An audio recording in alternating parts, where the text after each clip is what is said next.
The Zellerian Dominion had long dominated the galaxy. Their hive-minded society relied on precision and calculation, conquering countless civilizations through sheer efficiency. When their scouts discovered humanity, it seemed like another routine assessment. Earth was a backwater planet, its inhabitants primitive and emotional, a species fragmented into nations, often fighting amongst themselves. To the Zellerians, humanity's penchant for division and inefficiency marked them as unremarkable, easy prey for eventual assimilation. Despite this confidence, protocol demanded a closer analysis. Scouts were dispatched to Earth to observe the species more closely. They blended into Earth's orbit and monitored human activity. Initial reports confirmed the Dominion's assumptions. Humans were chaotic, overly emotional, and inefficient. Their wars were messy, their politics divisive, and their cultures baffling. But there was a strange energy the Zellerians could not fully quantify, a relentless drive that didn't fit their calculations. The reports dismissed it as irrelevant, focusing instead on humanity's perceived weaknesses. To solidify their findings, the scouts infiltrated Earth's military infrastructure, beginning with something called war games. These were not actual battles but simulated training events designed to mimic combat scenarios. At first, the Zellerians were unimpressed. The humans' movements seemed erratic, their strategies inconsistent. It was hard to pinpoint a central command structure. Soldiers operated independently, deviating from plans and improvising on the fly. Yet, as the scouts observed longer, a troubling pattern emerged. What they initially saw as disorganization revealed itself to be something far more dangerous. Human soldiers thrived in chaos. They adapted to unexpected changes, shifting their tactics in ways that defied conventional logic. Of all the participants, the Americans stood out the most. Their soldiers operated with a boldness and individuality that was completely alien to the Zellerian way of thinking. One soldier in particular, Sergeant Tyler Briggs, caught the scouts' attention. In a simulated scenario, Briggs and his team were outnumbered and cornered. Instead of retreating or following the expected protocols, he devised an entirely new plan on the spot. Using scavenged materials, he created makeshift traps and lured the opposing team into an ambush. When confronted directly, he engaged in reckless but effective maneuvers, using humor and taunts to disorient his adversaries. To the Zellerians, this behavior was incomprehensible. Why would someone take such risks? How could such disorder lead to victory? The scouts reported their findings back to the Dominion, noting that while humans were chaotic, this unpredictability could pose a unique challenge. The Dominion dismissed these concerns. Humans were primitive. No amount of improvisation could stand against the might of the Zellerian war machine. But the scouts weren't so sure. To confirm their dominance, the Zellerians decided on a direct test. They orchestrated a small-scale skirmish, abducting a group of human soldiers from a training camp. The group included soldiers from various nations: Russians, Chinese, Germans, and Americans. The Zellerians created a controlled environment, pitting the humans against a squad of Dominion warriors in a simulated battlefield. The objective was simple: observe how the humans reacted under pressure. At first, the Zellerians were impressed by the humans' collective resilience. Soldiers from every nation demonstrated remarkable combat skills, but the Americans once again stood apart. They fought with a level of improvisation and creativity that defied all expectations. The turning point came when an American soldier, separated from the group, faced a squad of Zellerian warriors alone. He should have been an easy target. Instead, he used his environment to his advantage, fashioning improvised explosives from nearby supplies and setting traps that decimated the pursuing Zellerians. As the alien warriors regrouped, he launched a counterattack, using guerrilla tactics and psychological warfare. By the time the Zellerians retreated, they were rattled. The humans had fought with a level of ferocity and ingenuity they had never encountered before. Even more unsettling was the Americans' ability to operate independently, without waiting for orders or adhering to rigid protocols. To the Zellerians, this lack of centralized control was supposed to be a weakness, but in practice, it gave humans an edge they couldn't anticipate. As the abducted soldiers were recovered by their comrades, the Zellerians began to reassess their evaluation of humanity. For the first time, doubt crept into the Dominion's collective mind. Humans weren't like the other species they had conquered. Their chaotic nature wasn't a flaw, it was a weapon. And among them, the Americans seemed to wield that weapon with unparalleled lethality. Still, the Dominion's arrogance persisted. They believed humanity could be subdued, their unpredictability countered with enough force. But deep within their hive mind, a seed of fear had been planted. The Zellerians resolved to test humanity further, setting the stage for a conflict that would challenge everything they thought they knew about war. The Zellerian Dominion, confident in their superiority, decided it was time to test humanity further. A limited invasion was launched, targeting key military installations worldwide. Their strategy was one of overwhelming force, coordinated strikes meant to cripple Earth's defenses in a single, calculated sweep. The collective mind of the Zellerians saw humanity as fragmented and primitive, incapable of mounting a cohesive response. However, as their forces landed across Earth, the Zellerians quickly realized their first mistake. Humanity's response was far from disorganized. On every continent, human militaries adapted to the invasion with remarkable speed. Resistance was fiercest in the United States, where the Zellerians faced an intensity of defiance unlike anything they had encountered in their conquests. The initial wave of attacks on U.S. soil targeted military bases and infrastructure, but the Zellerians underestimated the American penchant for disproportionate firepower and unconventional tactics. Entire alien battalions were wiped out by precision strikes from jets and drones. Civilians armed themselves, turning towns into strongholds. Where Zellerian soldiers expected fear and surrender, they found communities banding together, fighting with a fervor that defied logic. In one notable engagement, alien forces attacked a rural military outpost in Colorado. The response was swift and brutal. A coordinated effort between local militia, National Guard units, and Air Force squadrons left the Zellerians overwhelmed. When their commanders regrouped, they found themselves outmaneuvered, outgunned, and outsmarted by what they had assumed was an inferior enemy. American ingenuity quickly became the hallmark of the resistance. Engineers and mechanics worked tirelessly, converting civilian vehicles into makeshift weapons. Pickup trucks became mobile rocket launchers, and farm equipment was repurposed into armored vehicles. In one particularly audacious move, a group of civilians rigged a fleet of commercial drones with explosives, creating a swarm that decimated an alien landing zone. On the battlefield, American soldiers displayed a level of adaptability that the Zellerians could not comprehend. Sergeant Tyler Briggs, already a veteran of the earlier skirmishes, became a symbol of this ingenuity. In one critical mission, Briggs and his team were tasked with defending a key supply route under constant alien attack. Faced with limited resources, they turned the surrounding terrain into a death trap. Using decoys, tripwires, and ambushes, they dismantled the alien forces piece by piece, forcing a retreat. Briggs' most daring exploit came during a counteroffensive in Texas.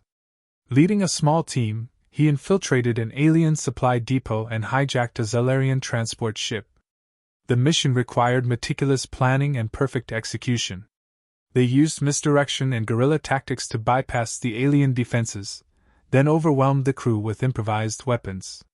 The stolen transport was repurposed to deliver critical supplies to human forces, further shifting the tide of the invasion. Meanwhile, behind the front lines, American hackers targeted the Zellerian communication networks. Using their understanding of digital warfare, they broke through the aliens' encrypted systems and repurposed their technology against them. Entire squadrons of Zellerian drones were commandeered and turned back on their creators. Alien supply routes were sabotaged, and false orders caused chaos among their ranks. The Zellerian collective, so dependent on its interconnected hive mind, found itself vulnerable to the very systems it relied on. For the Zellerians, these losses were incomprehensible. Their war council reviewed footage of human battles, analyzing every detail to understand how such a primitive species could outperform them. What they discovered was deeply unsettling. Humans did not fight like any species they had encountered before. American soldiers, in particular, thrived in chaos. Where the Zellerians relied on rigid hierarchies and precise coordination, Americans operated with near-total autonomy. Each soldier, squad, and commander seemed to act independently, yet their actions always aligned to create a devastating whole. Decisions were made in seconds, with no need to consult higher authorities. This decentralization made them unpredictable and impossible to counter with traditional strategies. Even more unsettling was the humans' ability to weaponize their emotions. Battle footage revealed soldiers laughing in the heat of combat, shouting taunts, and rallying their comrades with fiery determination.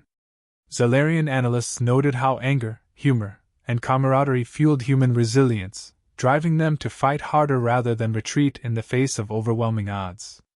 A particularly striking moment was captured during a battle in California, where a small group of American soldiers held off an alien assault for hours.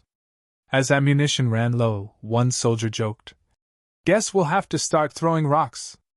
The line, though absurd, boosted the morale of his unit. They fought on with renewed vigor, using whatever they could scavenge to keep the enemy at bay until reinforcements arrived. In the Zalarian War Council, dissent began to grow. Some commanders argued that humanity was too dangerous to conquer and should be left alone. They pointed out that humanity's capacity for innovation and their refusal to surrender made them unlike any foe the Dominion had faced before. But the collective mind of the Dominion rejected these concerns. To them, humanity's defiance was an affront that could not go unanswered. They resolved to escalate the conflict, convinced that their superior technology and numbers would eventually crush Earth's resistance. The Zalarians had underestimated humanity once. They were determined not to make the same mistake again. What they didn't realize was that humanity, and especially the Americans, were just getting started. The fight was no longer about survival. It was about proving, once and for all, that Earth was not a world to be conquered. Here's the script for Section 3. Victory at a cost. Following your guidelines. The decision to launch a decisive counteroffensive against the Zalarians united humanity like never before. With their backs to the wall, Earth's forces converged on a critical alien stronghold, the Zalarian Command Hub orbiting Saturn. The plan was ambitious and borderline reckless, but it embodied the unyielding spirit of humanity, particularly the Americans, who took the lead in spearheading the assault. The operation began with a massive combined strike. Earth's fleet surged forward, weaving between alien warships in a chaotic but calculated dance of destruction. American pilots led the charge, employing shock and awe tactics designed to disorient the enemy. A single squadron broke through the alien formation, targeting key supply nodes and delivering crippling blows to the Zalarian logistics network. On the ground, Sergeant Briggs and his team were tasked with a high-risk infiltration of the alien base. Their objective was clear: plant sabotage devices deep within the Zalarian infrastructure and disable their shield generators. Moving through the labyrinthine corridors of the base, they used stealth, cunning, and brute force to outmaneuver patrols. Every step forward was a gamble, but retreat was never an option. Above the alien stronghold, the battle intensified. Human ingenuity became the defining factor. When conventional tactics failed, humans improvised. Damaged aircraft, too battered to return to base, were piloted directly into alien ships in desperate kamikaze-style attacks. On the ground, soldiers weaponized captured alien tech, repurposing plasma rifles and shield generators into tools of destruction. In one dramatic moment, a group of engineers used salvaged alien drones to launch an unexpected strike from behind enemy lines. The Zalarians, accustomed to predictable, hierarchical warfare, found themselves unable to counter the chaos. For every human unit they defeated, another seemed to rise from the shadows, operating independently yet in perfect sync with the larger effort. This decentralized approach, so alien to their collective mindset, became the humans' greatest advantage. In the heart of the alien base, Briggs and his team reached their objective. Faced with overwhelming resistance, they pushed forward, driven by a sense of duty that surpassed fear. Briggs personally planted the final explosive charge on the Zalarian command system, ensuring the enemy's coordination would collapse. As the timer counted down, the team fought their way back to extraction, narrowly escaping as the base erupted in a fiery explosion. The tide of the battle shifted irreversibly. With their command structure obliterated, the Zalarian fleet faltered. Human forces seized the opportunity, delivering a relentless barrage that shattered the remnants of the alien armada. The Zalarian collective, so dependent on centralized control, fractured under the pressure. Individual commanders, unable to coordinate, began surrendering en masse. By the end of the battle, the Zalarians were broken. For the first time in their history of conquest, they sued for peace. They acknowledged humanity as a species too dangerous to provoke further, an enemy whose unpredictability and sheer determination defied all logic. Back on Earth, celebrations erupted as the news of victory spread. Cities scarred by the invasion began to rebuild. Monuments to the fallen were erected in towns and capitals worldwide. But amidst the celebrations, the cost of the war was painfully evident. Entire cities lay in ruins. Millions of lives had been lost. The psychological scars of the conflict would linger for generations. Sergeant Briggs, now hailed as a hero, stood before a memorial in Washington, D.C., dedicated to those who had sacrificed everything. The crowd was silent as he addressed them, his voice steady but heavy with emotion. They thought our strength was in our weapons, but it was in our will. They thought they could predict us, but they never understood what it means to fight for freedom. We didn't fight because we wanted to. We fought because we had to. And now we stand here, bruised, battered, but unbroken. His words resonated across the globe. Humanity's victory had not come from advanced technology or superior numbers. It came from their resilience, their ingenuity, and their refusal to surrender in the face of overwhelming odds. As humanity began the long process of rebuilding, they carried with them the lessons of the war. The scars of the conflict served as a reminder of the cost of survival, but also of their ability to endure and overcome. Earth had united against a common enemy, and while the road ahead remained uncertain, one thing was clear: humanity, for all its flaws, was a force to be reckoned with. In the final moments, Briggs visited a quiet cemetery where many of his fallen comrades were laid to rest. He knelt before a simple headstone bearing the name of a young soldier who had given her life during the final battle. Placing his hand on the stone, he whispered, "We won't forget. We'll never forget." As he stood and walked away, the camera panned upward, revealing a night sky filled with stars. The message was clear: humanity's journey was far from over. They had proven their worth in the crucible of war, and now they looked to the future with hope, determination, and the hard-earned knowledge that they were capable of achieving the impossible.